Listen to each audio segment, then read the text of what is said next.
C'est un nouveau rapport de l'ONU sur l'environnement et c'est une nouvelle fois pour dire qu'il y a urgence à agir.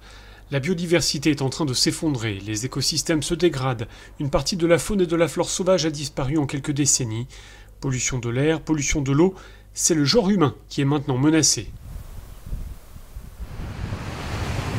Les États, les dirigeants, sachant tout cela, ont bien pris des engagements, mais ils ne les ont pas tenus et c'est bien ça qui désole les experts de l'ONU.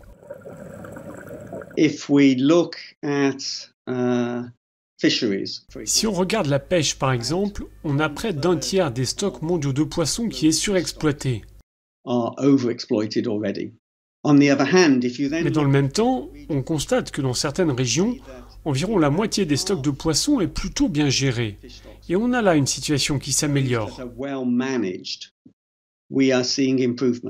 Ce rapport recommande des changements de fond dans plusieurs domaines. Repenser l'utilisation des sols et des forêts. Développer une agriculture durable en diminuant l'usage des pesticides.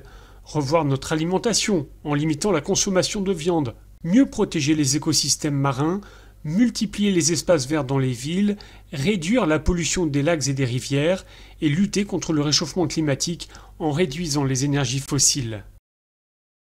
Et s'il est essentiel de fixer des recommandations, il est fondamental de se donner les moyens de les atteindre. Or, en matière de financement, les fonds mobilisés pour des actions liées à la biodiversité ont été estimés autour de 80 milliards de dollars par an. C'est bien en dessous des centaines de milliards nécessaires préconisés par les experts de l'ONU.